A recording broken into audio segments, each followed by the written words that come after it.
الرحمن الرحیم الحمد للہ رب العالمین والصلاة والسلام علی سید الانبیاء والمرسلین وعلی آلہ الطیبین الطاہرین اللہم صلی علی محمد وعلی محمد رب زدنی علما رب اشرح لی صدری ویسر لی امری واحلل عقدۃ من لسانی یفقہوا قولی اللہم صلی علی محمد وعلی محمد استغفر اللہ ربی واتوب الیہ لا حول ولا قوت الا باللہ العلی العظیم۔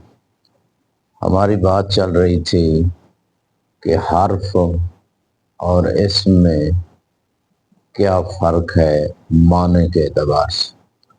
مشہور تو یہی نظریہ ہے نحویوں کا بھی اور اصولیوں کا بھی کہ حرف کا معنی جو ہے وہ عالی ہوتا ہے اور اسم کا معنی استقلالی ہوتا ہے، لیکن صاحب کفایہ رضوان اللہ تعالیٰ علیہ کہہ رہے ہیں کوئی فرق نہیں، ان دونوں میں معنی ایک ہی ہے اور وہ استقلالی ہے، اور وہ ابتدا کا معنی من کا بھی وہی ہے اور ابتدا کا بھی وہی ہے، لیکن ان کا فرق ہے فقط لحاظ علیہ السلام استعمال میں لحاظ کیا گیا حرف میں عالی کا اور اسم میں استقلالی کا، بس استعمال۔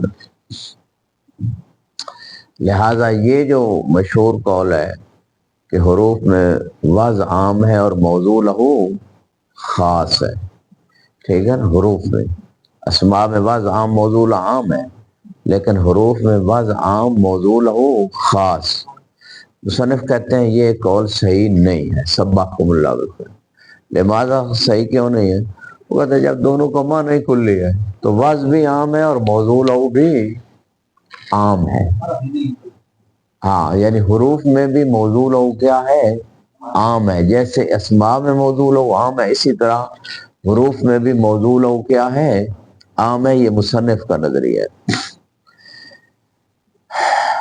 لہذا یہ بات جو کل ہم بیان کر چکے ہیں، کچھ تطبیق بھی ہو چکی تھی، تھوڑی سی جو عبارت کی تطبیق رہتی ہے اس کو ہم دیکھتے ہیں اس مقام پہ، اور پھر جو ہے آگے بھی بڑھیں گے۔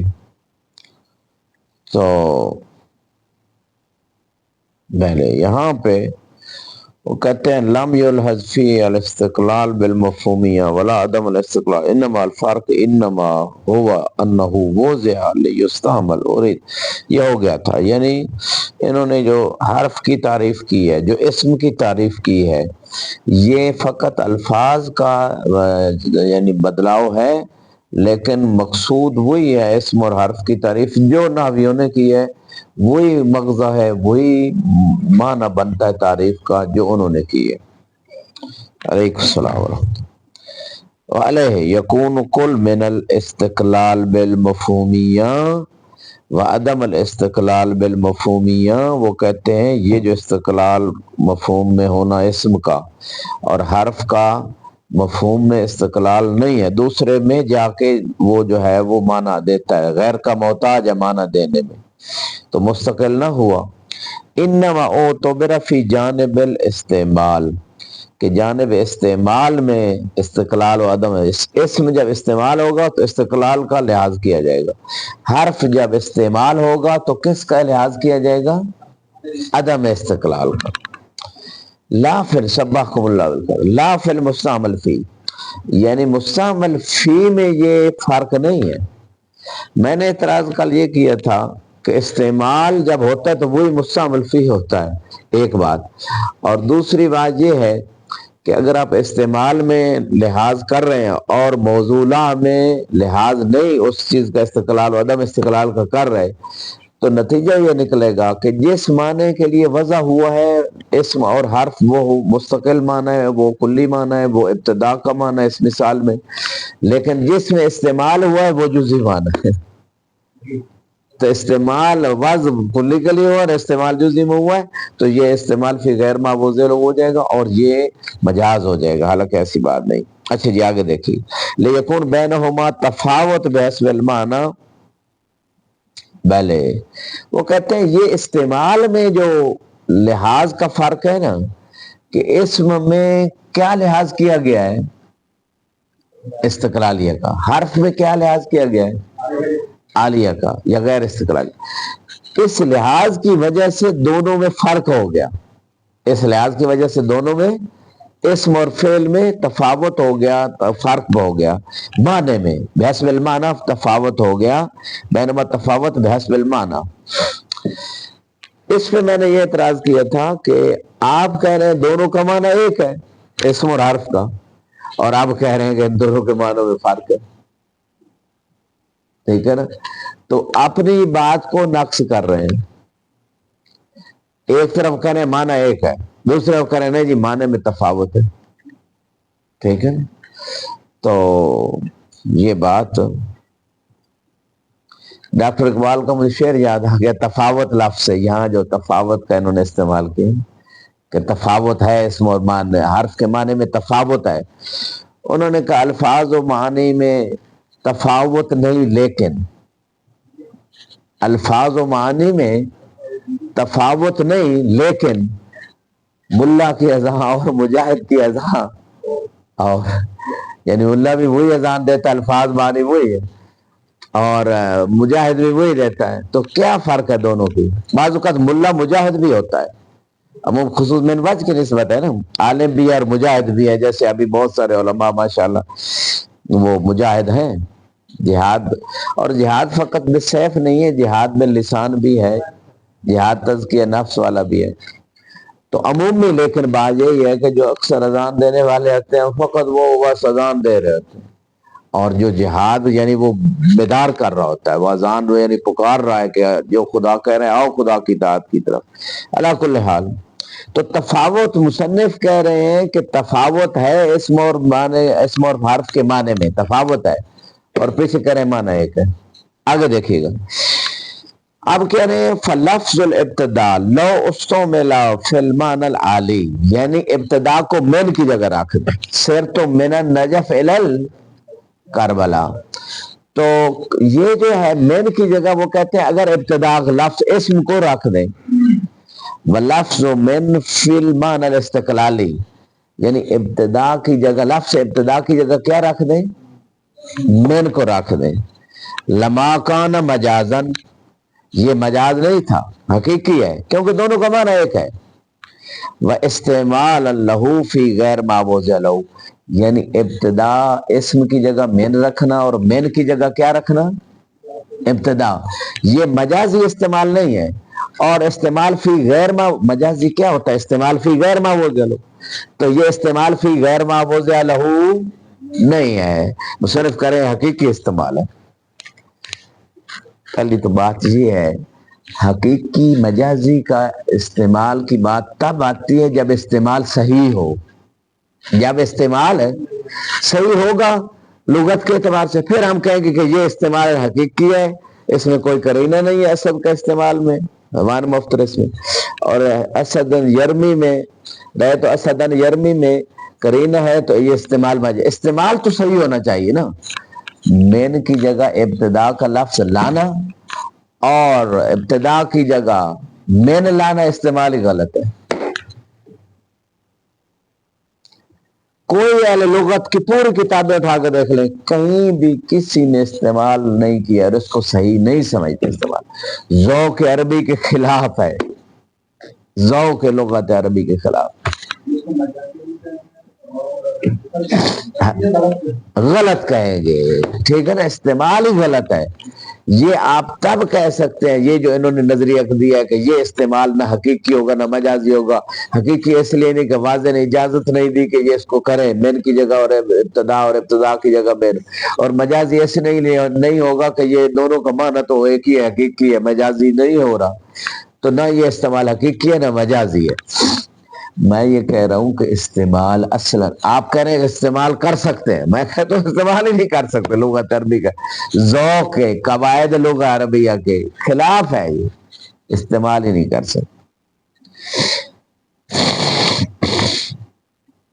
یعنی قضیہ سالبہ بنت فاعل ہے, اصلا یہ ہو ہی نہیں سکتا. آپ کہہ رہے ہیں ہو سکتا ہے, لیکن جو ہے وہ نہ حقیقت ہے نہ مجاز. جب ہو, اگلا اشکال بھی سن لیں, جب ہو سکتا ہے استعمال تو پھر دو حال سے خالی نہیں، یہ استعمال حقیقی ہوتا ہے یا کیونکہ لغت عرب کے کسی ضعیف سے ضعیف قول میں بھی یہ بات نہیں ہے کہ کوئی ایسا استعمال بھی ہوتا ہے نہ وہ حقیقی ہے نہ وہ، کئی ایک قول دکھا دے پوری لغت عرب کی کتابیں اور قواعد لغت میں اور اہل لغت اور ناویوں اور صرفیوں کسی کے قول میں دکھا دے کہ کوئی ایسا استعمال بھی ہے لفظ کا نہ وہ حقیقی ہے اور نہ وہ، یہ ایک نئی چیز گھڑ لی ہے انہوں نے، نیا استنباط ہے، نیا اجتہاد ہے لغت میں جو اہل لغت مان ہی نہیں رہے۔ لغت میں اجتہاد ہے لیکن اہل لغت کو اس کا پتہ ہی نہیں، تو یہ بات بھی ٹھیک نہیں ہے۔ وہ کہتے ہیں وَإِنْ كَانَ بِغَيْرِ مَا وُضِعَ لَهُ، ہاں فَالْمَعْنَى فِي كِلَيْهِمَا فِي نَفْسِهِ كُلِّ طَبِيعِي، وہ کہتے ہیں کہ اگر یہ استعمال جو ہے فی غیر ما وضع لہو ہو تو معنی دونوں میں یعنی اسم اور حرف میں یعنی ابتدا اور مین میں فی نفس کلی طبی، یعنی مین کا معنی بھی ابتدا ہے طبیعی اور ابتدا کا معنی بھی پھر ابتدا ہے، تو دونوں کا معنی کیا ہے؟ طبیعی الابتدا، جی فی کلیہما نہیں، فی اسم والحرف، ٹھیک ہے نا، فی الاسم کلیہما کی ضمیر اسم والحرف میں جب جا رہی کہ معنی دونوں میں یعنی اسم اور حرف میں وہ کلی ہے طبیعی، کلی طبیعی یعنی نہیں عالی اور استقلالی میں معنی، ٹھیک ہے نا، آپ کے ہاں تعلیق عالی اور استقلالی ہے، عالی اور کلی لکھا ہوا نیچے، یہی تعلیق لکھا ہوا آپ لوگوں ہاں جی، تعلیق نہیں لکھا ہوا، تو کلیہما کی ضمیر اسم اور حرف کی طرف جا رہی کہ اسم اور حرف میں اگرچہ معنی جو ہے دونوں میں فی نفس ہی کلی طبیعی ہے، یعنی وہ ابتدا کلی طبیعی کا یہ ہوتا ہے کہ اس کو ہر مثلا طبیعی الماء، اب طبیعی الماء جب کہیں گے چاہے وہ ماں پانی وہ ہو اس میں ٹینکی میں ہو گلاس میں ہو نہر میں ہو جہاں بھی ہو جو فرد ہوگا پانی کا اس ہر پہ وہ اس کو پانی کہہ سکتے ہیں، یہ معنی طبیعی کلی طبیعی کا معنی، یعنی چاہے مین کا معنی ابتدا ہے چاہے ابتدا کا معنی ابتدا ہے، دونوں کا معنی طبیعی، تو ہر ابتدا ہر فرد پہ صادق آئے گا، یصدق علی کثیرن، یہ وہ کلی طبیعی ہے جو کثیرین پہ صادق آتے ہیں، جیسے ماں جتنے اس کے افراد ہیں ہر ایک پہ صادق آئے گا، اسی طرح ابتدا جتنی ابتدائیں کی افراد ہے، ابتدا من النجف، ابتدا من الکوفہ، ابتدا من المدرسہ، ابتدا من البیت، ابتدا من الکتاب، یا وہ بھی ابتدا کے جتنے فرد ہر ایک پہ صادق آئے گا، مقیدن باللحاظ الاستقلالی او العالی، ہاں اگر آپ اس کلی طبیعی کو قید کریں گے استقلالی لحاظ یا عالی لحاظ کے ساتھ تو یہ کلی عقلی ہو جائے گی، یعنی الابتداء العالی، تو اعلیٰ جو ہے عالی لحاظ یہ عارض ہو رہا ہے ابتدا پہ، جب عارض اور معروض مل جائیں تو وہ کلی عقلی ہوتے ہیں، یعنی فقط عقل میں، عالی لحاظ خارج میں نہیں ہوتا، کہاں ہوتا ہے؟ عقل میں ہوتا ہے۔ استقلالی جو لحاظ ہے اسم کا یہ کسی اور کا محتاج نہیں ہے، معنی دینے میں مستقل ہے، یہ جو ہے لحاظ کہاں ہوتا ہے؟ وہی ذہن یعنی عقل میں ہے، تو اس وجہ سے اس کو کلی عقلی بھی کہہ رہے ہیں۔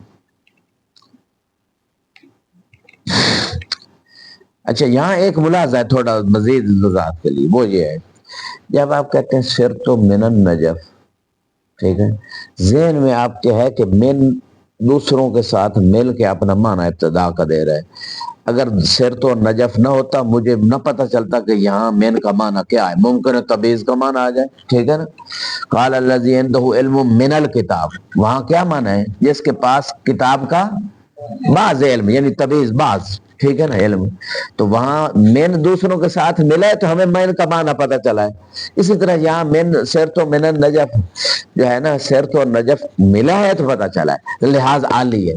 اب میرے بات پہ غور کیجیے گا، مصنف کہہ رہے ہیں کہ لحاظ عالی اور استقلالی فقط عقل میں ہوتا ہے، ذہن میں ہوتا ہے، خارج میں نہیں ہے، حالانکہ جب آپ خارج میں بولتے ہیں نا لفظ سرت و من النجف تو جو متکلم سنتا ہے خارج میں آپ کے الفاظ کو اس کے ذہن میں وہ ذہنی لحاظ بھی جاتا ہے کہ من کا لحاظ استقلالی نہیں ہے بلکہ عالی ہے. جب لحاظ عالی ہے ذہن میں بھی جاتا ہے، اور وہ ذہن میں جو مفہوم آیا نا من ابتدا عالی، وہ مفہوم خارج میں بھی موجود ہے. اس کا مصداق، اس مفہوم کا مصداق خارج میں، سیر جو آپ چلیں گے جب نجف سے تو یہ خارج میں وہ مصداق، اور آپ کے ذہن میں جو مفہوم ہے وہ خارج میں ہے. اگر آپ کے ذہن میں جو ہے وہ خارج میں نہ ہوتا تو آپ چلتے کیسے نجف سے؟ نہیں سمجھ آئی شیخان؟ تو میرا ملاحظہ یہ ہے کہ آپ کہہ رہے ہیں فقط یہ لحاظ جب عالی استقلالی ہوگا فقط ذہن میں ہوگا، میں کہتا ہوں خارج میں ہوگا.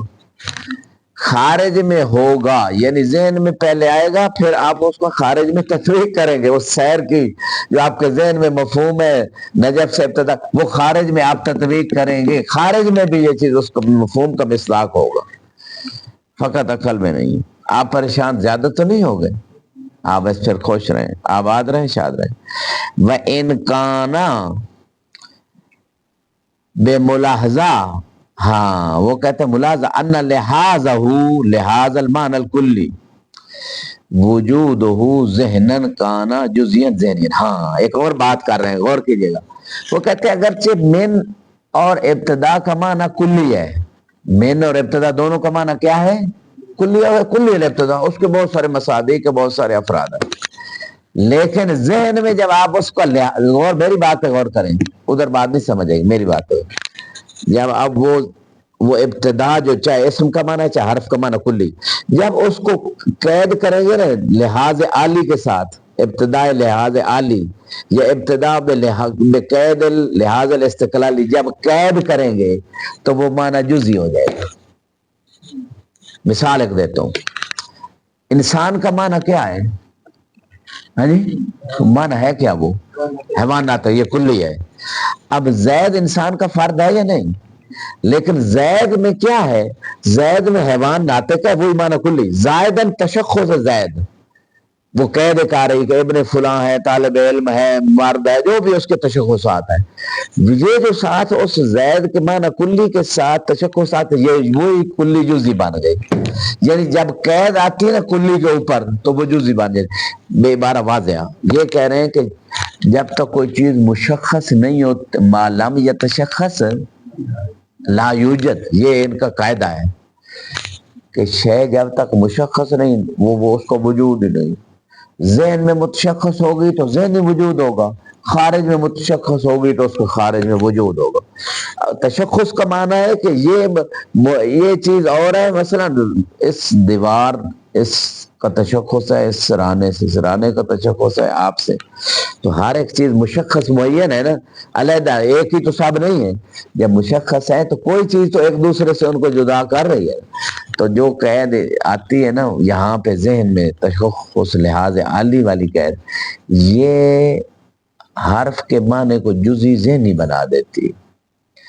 اور جو لحاظ استقلالی والی قید اسم کے معنی ابتدا کے ساتھ آتی ہے تو وہ اس ابتدا کے معنی کو جزئی بنا دیتی ہے کلی. یعنی ذہنی طور پہ یہ دونوں جزئی ہیں، اسم کا معنی اور حرف کا معنی دونوں ذہنی طور پہ کیا ہے؟ جزئی ہیں، لیکن ویسے وضع معنی کلی کے لیے ہوئے. مختصر یہ کہہ دوں، یہاں پہ ایک پھر میرا ملاحظہ آ رہا ہے، غور کیجیے گا. وضع معنی کلی کے لیے ابتدا اور من دونوں ابتدا کے لیے ہوئے، لیکن موضوعہ یعنی جس میں جو ذہن میں بات آئے گی اور جب استعمال ہوگا وہ جزئی ہو جائے گا. استعمال ہمیشہ جزئی ہوگا، اور یعنی وضع کل معنی کلی کے لیے اور مستعمل فی معنی جزئی کے لیے. تو بات پھر وہی انہی مشہور کی آ گئی کہ وضع عام ہے، حروف ہے، اور موضوعہ خاص ہے. اچھا یہاں ایک اشکال آئے گا، یہ مصنف کہہ رہے ہیں کہ اسم کا معنی بھی جزئی ہو جائے گا اور حرف کا معنی بھی جزئی ہو جائے گا، لیکن وہ کہتے ہیں کہ وہ اسم کا معنی جزئی نہیں ہوگا، فقط حرف کا معنی جزئی ہوگا. مشہور کہتے ہیں کہ حرف کا معنی جزئی ہوگا، اسم کا معنی جزئی کیوں؟ وہ کہتے ہیں اس لیے جب آپ کہہ رہے ہیں نا ابتدا، تو خارج میں بھی جب آپ استعمال کریں گے ابتدا کو، مطلق ابتدا، وہ کسی بھی ابتدا پہ صادق آ سکتی، وہ معنی عام ہی رہے گا خارج میں بھی. مصنف کہہ رہے نہیں، وہ معنی جو ہے نا وہ جزئی ہو جائے گا، چونکہ تشخص ملے گا استقلالی لحاظ سے، جو بھی چیز متشخص ہوتی وہ جزئی ہوتی۔ اس کا جواب بھی میرے پاس ہے، غور کیجیے۔ تشخص کی دو قسمیں ہیں، کتنی؟ ایک تشخص نوعی ہوتا ہے، ایک تشخص فردی ہوتا ہے۔ ایک تشخص کیا ہے؟ ایک فردی ہے۔ زید جو فرد ہے انسان کا، اس کا اپنا تشخص ہے، لیکن جو نوع انسان حیوان ناطق ہے، اس کا بھی دوسرے حیوانات بکر باقی انواع جو ہیں ان سے، یہ انسان کی جو نوع ہے حیوان ناطق، یہ حیوان کی جو باقی انواع ہیں بکر غنم باقی، ان سے انسان کی نوع مشخص ہے یا نہیں ہے؟ مشخص ہے۔ تو نوع کو بھی تشخص ہے، فقط فرد کو تشخص نہیں ہے، ہر چیز کا تشخص اپنا اپنا ہے۔ تو میں یہ کہنا چاہتا ہوں مصنف بس اسی بات پہ ڈٹے ہوئے ہیں کہ جو ہی تشخص ہوگا تو وہ شاید جزئی ہو جائے گی۔ میں کہتا ہوں اگر تشخص فرد کا ہوگا تو ٹھیک ہے، وہ جزئی ہو جائے گی، لیکن اگر نوعی تشخص ہے تو وہ جزئی نہیں، وہ کلی رہے گی۔ جیسے نوع انسان کو تشخص ہے، وہ کلی ہے۔ تو اسم جو اس کو تشخص ہے لہذا استقلالی سے، لیکن اس اسم کا تشخص فردی نہیں ہے، تشخص نوعی ہے، تو وہ موجود ہے ذہن میں اور خارج میں بھی، لیکن وہ کلی رہے گا، وہ جزئی نہیں رہے گا۔ واضح ہو گئی میری بات؟ آگے دیکھیے گا، گھبرائے نہیں زیادہ۔ وَأَنَّ لِحَاظَهُ وُجُودُهُ ذِهْنًا كَانَ جُزْئِيًّا ذِهْنِيًّا فَإِنَّ الشَّيْءَ مَا لَمْ يَتَشَخَّص، اگلی بار آپ پڑھ دیں، لم یوجد، کہ جب تک کسی چیز کو تشخص نہیں ملتا، ذہن میں تشخص ملے گا تو وجود ذہنی ہو جائے گا، خارج میں تشخص ملے گا تو وجود خارجی ہو جائے گا، ٹھیک ہے؟ تو وہ کہتے ہیں تشخص اگر نہیں ہے تو اس کا وجود ہی نہیں۔ دنیا میں جتنے ذہنی وجود ہیں یا خارجی وجود ہیں ان کو تشخص حاصل ہے، اگر تشخص نہ ہو تو ہمیں پتہ ہی نہیں چلتا کوئی چیز موجود ہے یا نہیں۔ واضح ہو گیا؟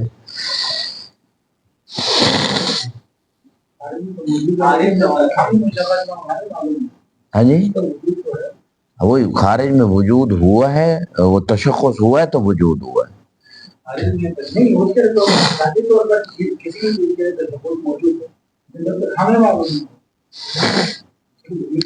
ہاں وہ تشخص خارج میں ہے، آپ کے ذہن میں جو اس چیز کو تشخص تب ملے گا جب آپ کو معلوم ہوگا، لیکن وہ خود بخود مشخص ہے، مطلب کتاب مشخص ہے، یہ کتاب اس ٹیبل سے مشخص ہے خارج میں، لیکن جب آپ دیکھیں گے تو آپ کے ذہن میں جو صورت آئے گی کتاب کی اور اس ٹیبل کی، اس سے آپ کو ٹیبل اور کتاب دونوں کا الگ الگ تشخص مل جائے گا، دونوں کو آپ ایک نہیں سمجھے گے، کتاب اور ٹیبل ایک ہی چیز ہے۔ جزاکم اللہ، آگے دیکھیے گا۔ وَإِنْ كَانَ بِالْوُجُودِ ذہنی، وہ کہتے ہیں وہ تشخص اگرچہ وجود ذہنی میں کیوں نہ ہو تو تشخص ضروری ہے، ورنہ اس کو چیز کا وجود ہی نہیں ہوتا۔ تو ابتدا کے معنی کا وجود نہیں ہو سکتا جب تک ابتدا کو آپ تشخص نہ دیں، اور وہ تشخص ملے گا یا استقلال کے لحاظ سے یا عالی لحاظ سے۔ ابتدا کبھی استقلالی ہوتی ہے، کبھی ابتدا عالی ہوتی ہے۔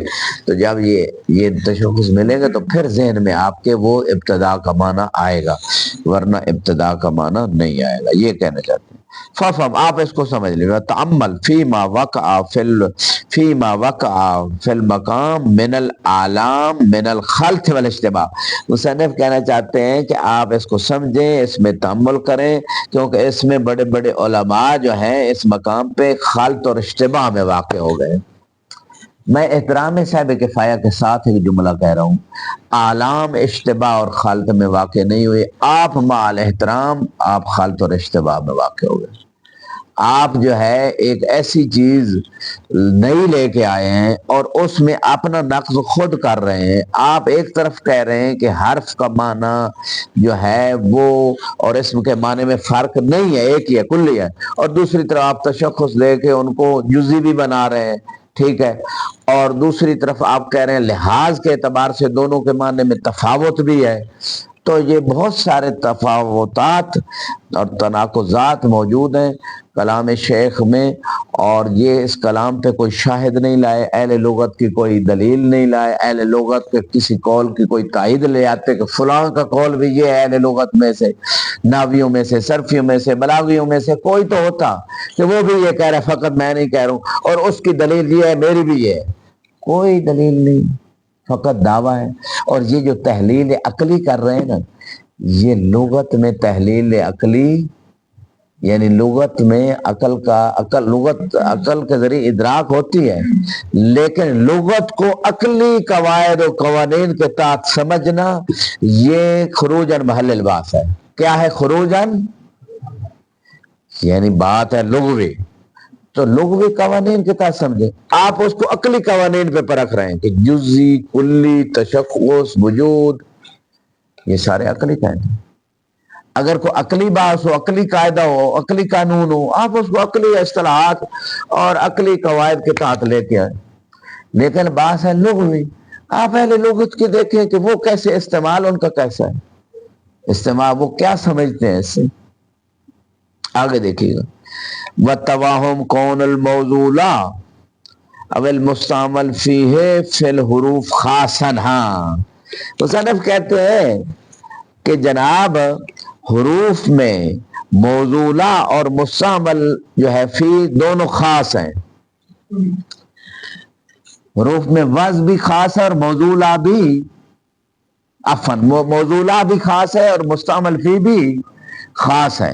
حروف میں وضع عام ہے لیکن موضوعہ خاص ہے، اور موضوعہ خاص ہے تو مستعمل فی بھی خاص ہے، کیونکہ جس معنی کے لیے مین وضع ہوا ہے نا ابتدا، مثلا ابتدا اس نے تصور کیا معنی عام، پھر جب اس نے موضوعہ کے لیے وہ معنی یعنی جس معنی کے لیے اس کو وضع کیا نا وہ خاص کے لیے، کیونکہ جب بھی مین استعمال ہوگا تو وہ خاص میں ہی استعمال ہوگا، صرف تو من النجم عام نہیں رہے گا، جب بھی استعمال ہوگا خاص ہو جائے گا، تو جو مستعمل فی وہی موضوعہ ہے۔ اچھا جی، تو مصنف کہتے ہیں یہ جو قول ہے نا کہ حروف میں وضع عام، موضوعہ بھی خاص ہے، مستعمل فی بھی خاص ہے، یہ قول توہم ہے۔ مصنف کیا کہتے ہیں؟ یہ قول ہے توہم ہے۔ میں پھر ملاحظہ شیخ نہ التفت جیدہ، ملاحظہ پھر آئے گا، اتنے نحوی صرفی سب اصولی کہہ رہے ہیں کہ حروف میں موضوعہ اور مستعمل فی خاص ہے، اور وہ استعمال اہل لغت دلیل لا رہے ہیں، تعریف حرف دلیل لا رہے ہیں کہ حرف کی حقیقت یہی ہے کہ وہ دوسروں کے ساتھ مل کے معنی دیتا، وہ معنی پتہ ہی نہیں چلتا، وجدان یہی ہے، حقیقت یہی ہے، سب کہہ رہے ہیں، اور آپ ان کو متوہم کہہ رہے ہیں، اور حالانکہ خود آپ متوہم ہیں۔ یا صاحب کفایہ رضوان اللہ علیہ، آپ متوہم ہیں، نہ کہ وہ توہم میں ہے۔ نہیں واضح ہوئی بات؟ بخلاف ما ادا ہو، ما ادا ہو کی ضمیر کدھر گئی؟ عدل حرف، حرف یہ پھر ادا ہو جہاں جہاں آ رہا ہے نا، یہ صحیح نہیں ہے عبارت۔ بخلاف ما عدل حرف یہ نہیں کہنا چاہیے، بلکہ یہ کہنا چاہیے ہاں ما عدل حرف، یہاں جو ہے مثلا وہ ادا حرف فعل بھی ہے اسم بھی ہے۔ اب فعل میں وضع عام ہے، موضوع عام ہے، ٹھیک ہے، افعال میں یہ ایک الگ بات ہے، ٹھیک ہے۔ اب یہاں پہ اسماء جو ہیں وہ اسماء کی بات اصل میں چل رہی ہے، ٹھیک ہے نا، تو اسم میں وضع عام ہے اور موضوع بھی کیا ہے؟ اسم میں وضع عام ہے اور موضوع بھی کیا ہے؟ عام ہے، ٹھیک ہے نا۔ اچھا جی، یہاں پہ ایک بات ہے شیخ صاحب کفایہ کے نظریے، یہ حالانکہ یہ کہتے ہیں پیچھے یہ ثابت کر چکے ہیں وضع کی بات میں کفایہ میں کہ اسماء میں وضع عام ہے، موضوع عام ہے۔ یہ اسماء میں کیا کہتے ہیں؟ ان کا نظریہ کیا ہے صاحب کفایہ کا؟ وضع عام، موضوع عام، یہ ان کا نظریہ ثابت ہے کفایہ۔ اب یہاں پہ یہ جو نظریہ دے رہے ہیں کہ اسم بھی لحاظ استقلالی سے جزئی ہو جائے گا، اسم بھی جزئی ہو جائے گا، اور جب وہ جزئی ہو جائے گا اور پھر اس کا معنی یہ ہے کہ موضوع مستعمل فی خاص ہو جائے گا، اسم میں بھی مستعمل فی کیا ہو جائے گا؟ خاص ہو جائے گا، موضوعہ بھی اس میں خاص ہو جائے گا۔ تو ملاحظہ میرا یہ ہے کہ جہاں جو آپ نے تحلیل دی ہے اس سے آپ کا وہ نظریہ باطل ہو جائے گا جو آپ نے کہا ہے کہ اسم میں موضوع عام ہے۔ اس تحلیل کے مطابق جب آپ جزئی حقیقی بنا رہے ہیں، اس تحلیل کے مطابق اسم میں بھی موضوع خاص ہو جائے گا، اور اس میں وضع عام رہے گی، حروف کی طرح موضوع اور مستعمل فی خاص ہو جائے گی. تو آپ اپنے نظریے کے پیچھے جو ذکر کیا اس کا رد کر رہے ہیں یہاں پہ. آگے دیکھیے گا، وَلَا تَشْرِي ان کان قصد العالیہ فیہا. وہ کہتے ہیں یہاں پہ فیہا کی ضمیر بلا کدھر گئی؟ حروف میں. تو وہ کہتا ہے حروف میں اگر عالیت کا قصد ہے کہ حروف اعلیٰ ہوتے ہیں، یعنی مستقل نہیں ہوتے، یعنی ایک ایسا آلہ ہے جو دوسروں کو کے ساتھ مل کے دوسروں کا معنی مکمل کرتے ہیں، دوسروں کے ساتھ مل کے کوئی معنی دیتے ہیں. موجبا لکون المعنی جزیاً. وہ کہتے ہیں جب عالیت کا قصد آپ حرف میں کریں گے تو حرف کا معنی کیا ہو جائے گا؟ جزئی ہو جائے گا. یہ سبب بنتا ہے عالیت کا قصد حرف میں، سبب بنتا ہے، موجب یعنی سبب بنتا ہے کہ معنی حرف کا جزئی ہو جائے گا. فَلِمَ لَا يَكُونُ قَصْدُ الْاِسْتِقْلَالِيَّ فِيهِ کی ضمیر فی بعد الحروف وهو الاسم موجبا لہو یعنی موجبا لکون المعنی جزئیاً. وہ کہہ رہے ہیں کہ اگر عالیت کا قصد حرف کو جزئی بناتا ہے تو اسم میں یعنی اسم کے معنی میں استقلالی کا قصد وہ بھی اس کو جزئی بنائے گا. کیوں نہیں؟ اچھا، اس کا جواب اس اشکال کا دے دیا ہے. مصنف کہہ رہے ہیں جب جزئی مانا تو اسم بھی جزئی مان رہا ہے. مستعمل فی میں موضوعہ میں اسم بھی جزئی بن رہا ہے. تو اسم جزئی اس لیے نہیں بن رہا کہ وہ اسم کا استقلال لحاظ جب اس لحاظ استقلالی کرتے ہیں وہ اسم کو جو تشخص ملتا ہے وہ تشخص نوعی ہے. کون سا تشخص ہے؟ تشخص فردی نہیں ہے. تو جب تشخص نوعی ہے تو وہ جزئی نہیں بنے گا، وہ کلی رہے گا. مثلا غرفہ کوئی بھی اسم لے لیں، شخصی علم کے علاوہ، علم شخص وہ تو شخصی ہو گئے. غرفہ معنی کلی ہے. اب اس غرفے پہ بھی صادق آتا ہے، اس پہ بھی آتا ہے، اس پہ بھی آتا ہے. بے شک آپ لحاظ استقلالی رکھیں کہ خود ہی معنی دے رہا ہے.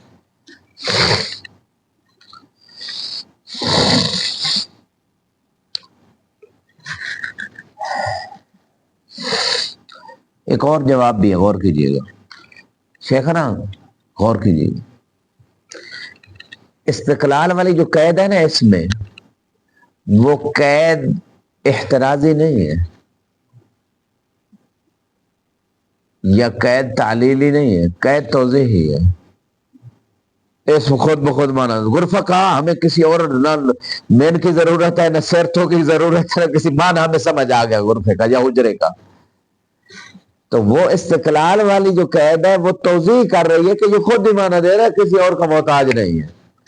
تو وہ قید جو توضیحی ہے وہ گویا قید فقط قید کہتے ہیں زبانی، اصل میں وہ قید نہیں ہے، خود ہی معنی دے رہا. تو جب قید ہی نہیں ہے تو وہ پھر اس کا معنی یہ ہے کہ وہ جزئی بن ہی نہیں رہا. حقیقت میں وہ قید نہیں ہے، بس توضیح کے لیے ایک اضافی لفظ لے آئے. وہ قید ہے ہی نہیں. جب قید ہے ہی نہیں تو معنی کلی رہے گا. یہ میرا جواب سمجھ آیا ہے؟ ایک میں نے کہا قید مان لے تو یہ تشخص نوعی ہے، پھر بھی یہ جزئی نہیں بنے گا اس میں. میں کہتا ہوں قید ہی نہیں ہے، یہ قید توضیحی ہے استقلالی. اور قید توضیح گویا قید نہیں ہوتی، فقط اس چیز کی وضاحت ہوتی ہے، اس کے اصل معنی میں قید نہیں بن رہا. جب قید نہیں بن رہا تو یہ معنی کلی رہے گا، جزئی بنے گا نہیں. تو آپ کا اشکال اڑ گیا. آگے دیکھیے گا، وَحَلْ يَكُونُ ذَلِكَ إِلَّا لِكَوْنَ. ذالک کا اشارہ ادھر ہی جا رہا ہے، ٹھیک ہے نا. یعنی یہ جو اسم کل جزئی بن رہا ہے اور حرف بھی اس لحاظ عالی سے جزئی بن رہا ہے. إِلَّا لِيَكُونَ هَذَا الْقَصْدُ لَيْسَ مِمَّا يُعْتَبَرُ فِي الْمَوْضُوعِ لَهُ وَلَا الْمُسْتَعْمَلُ فِيهِ.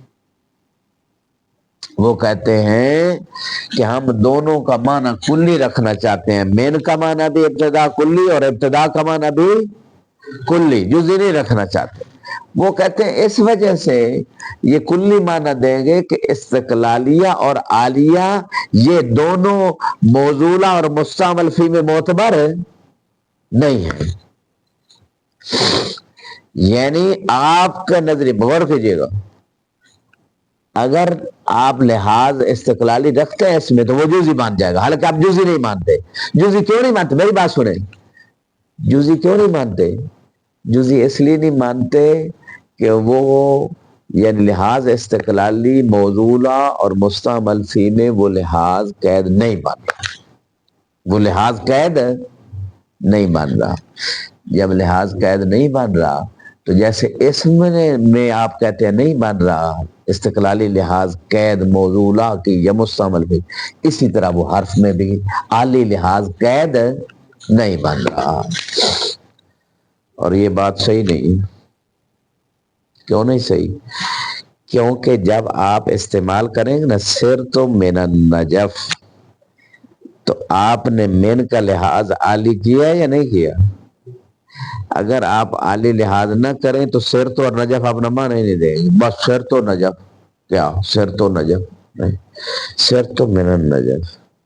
جب من کا لحاظ عالی کریں گے کہ یہاں من دوسروں کے ساتھ مل کے، اب ہمیں سمجھ آ رہا ہے کہ من کا معنی کیا ہے، من کا معنی کیا ہے، ابتدا ہے۔ جب نجف کے ساتھ ملا تو ہمیں پتہ چلا کہ من کا معنی کیا ہے، یعنی ہمیں معنی نہیں پتہ چلتا جب تک ہم لحاظ عالی نہ کریں۔ تو اس کا مطلب یہ ہے کہ آپ یہ کریں گے دونوں مستعمل موضوعہ میں لحاظ عالی استقلال نہیں ہوتا، ہوتا ہے لحاظ، نہ ہو تو معنی ہی پتہ نہیں چلے گا، نہ ہو تو معنی ہی پتہ نہیں چلے گا۔ لہذا اس یہ جو آپ کہہ رہے ہیں کہ نہیں یہ لحاظ نہیں ہوتا، بلکہ وجدان یہ کہہ رہا ہے، استعمال لغت عرب یہ بتا رہی کہ یہ لحاظ ہے، پھر بھی اس میں غور کیجئے شیخنا میری بات پہ، اسم میں لحاظ استقلالی کر بھی لیں تو اسم جزئی نہیں ہوگا، موضوع اور مستعمل وہ کل ہی رہے گا۔ ابتدا جب آپ استعمال کریں گے لفظ ابتدا، ابتدا تو بہذا الکتاب من صفحہ فلانیہ، تو مثلا یہ ہو گیا استعمال میں یہ مشخص ہو گیا، اور مجرد ابتدا جو ہے اس میں استقلال کا جو لحاظ ہے وہ جز معنی موضوعہ میں نہیں ہے، ٹھیک ہے؟ تو اس وجہ سے وہ کہتے ہیں وہ کہیں بھی استعمال ہو۔ آگے دیکھیے وہ کہتے ہیں بل فی الاستعمال، یعنی وہ کہتے ہیں کہ یہ جو قصد ہے عالی یا استقلالی، یہ استعمال میں بھی اس کا لحاظ نہیں ہے۔ کس میں اس کا لحاظ نہیں ہے؟ نہ موضوعہ میں ہے، نہ مستعمل فی میں ہے، بلکہ استعمال میں بھی نہیں ہے۔ اچھا یہاں ایک غور کیجیے گا، پیچھے یہ کہہ چکے ہیں کہ استعمال میں یہ لحاظ ہے، یاد ہے آپ کو عبارت؟ یاد ہے؟ میں یہ دوبارہ عبارت نکالوں، پیچھے نہیں انہوں نے کہا کہ دونوں میں جو فرق ہے وہ استعمال میں یہاں عالی لحاظ ہے، تفاوت جو ہے، اور وہاں استقلالی لحاظ ہے۔ اب کہہ رہے ہیں استعمال میں بھی یہاں نہ عالی لحاظ ہے نہ، اور یہ پچھلی بات کی نفی کر رہے ہیں خود ہی۔ آگے دیکھیے گا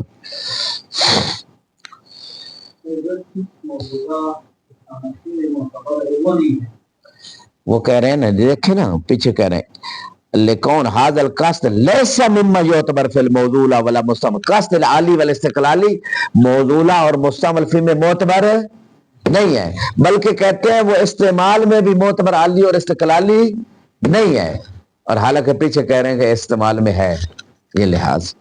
فَلِمَ لَا يَكُونَ فِيهَا كَذَلِكَ لما لا يكون قصد العالیہ فی الحروف کا قصد استقلالیہ فی الاسم، یعنی جیسے اسم میں استقلالی لحاظ سے وہ اسم موضوعہ اور مستعمل فی اس کا عام رہتا ہے، خاص نہیں ہوتا، اسی طرح حرف میں بھی اعلی لحاظ سے آپ اس کا مستعمل فی موضوعہ عام ہی رکھیں، خاص ہے یہ کہہ رہے ہیں۔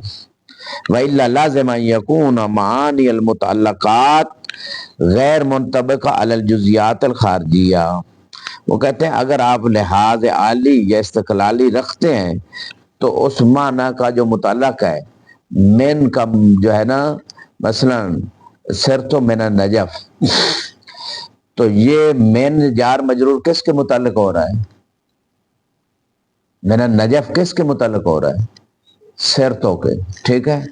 تو جو متعلق ہے غیر منطبق علی الجزئیات الخارجیہ، یعنی سرت من النجف یہ جزئی ہے یا کلی ہے؟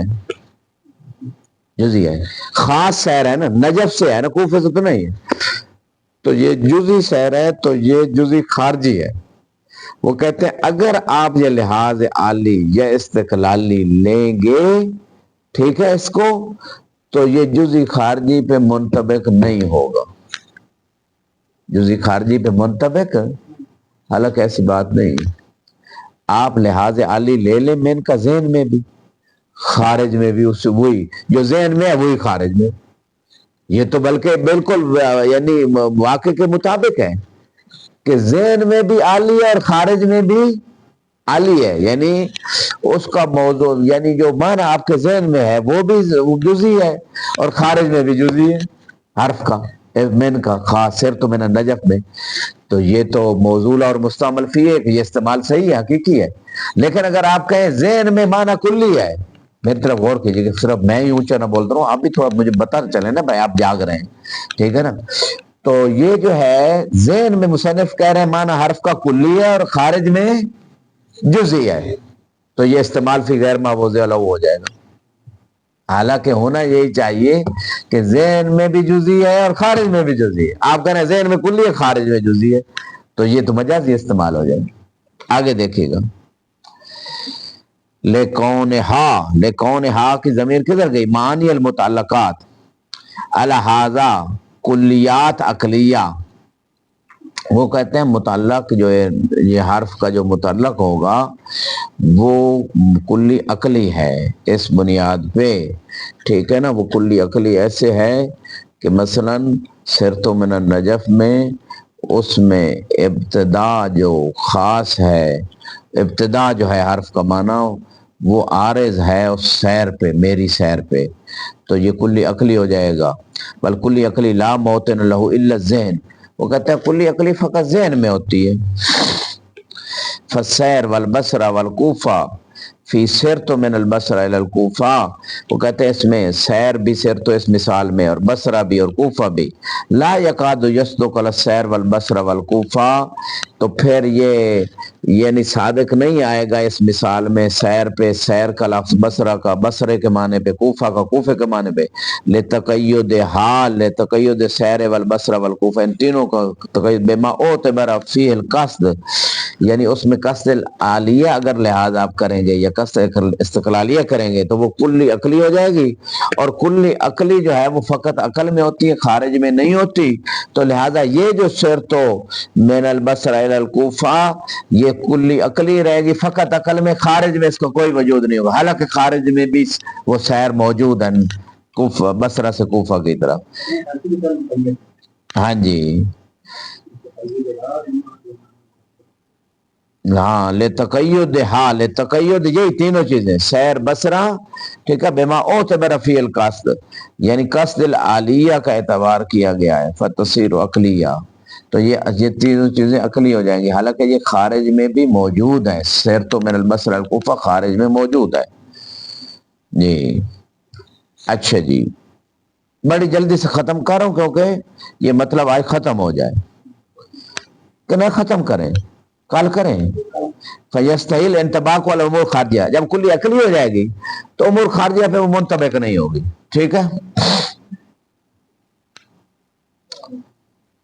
اس میں لحاظ جو ہے نا عالی کا، وہ لحاظ عالی کا، یہ لحاظ جب وہ کہہ رہے ہیں موضوع اور مستعمل فی میں داخل ہے معنی حرف میں، تو جب داخل ہے تو ذہنی طور پہ بھی وہ جزئی ہے اور خارج میں بھی جزئی، ذہنی طور پہ کلی نہیں، تو یہ اشکال اٹھ جائے گا مصنف۔ دیکھتے ہیں اگر عبارت اب مزید آپ کے لیے آسان ہے تو اس کو مکمل کر دیں۔ وَبِمَا حَقَّقْنَاهُ يوفق بین جزیت المعنی الحرفی بل الاسمی والصدق علی الکثیرین ون الجزیہ باعتبار تقید المعنی بلحاظ فی موارد استماع عالیہ واستقلال الکلیت بلحاظ نفس المعنی لأنه ظاہر عدم اختصاص الاشکال و دفع۔ چلو یہ ٹائم ختم ہو گیا، کل اس کو مکمل کر لیں گے اور اگلی عبارت بھی دیکھ لیں گے۔ ونسأل اللہ التوفیق والحمد للہ رب العالمین۔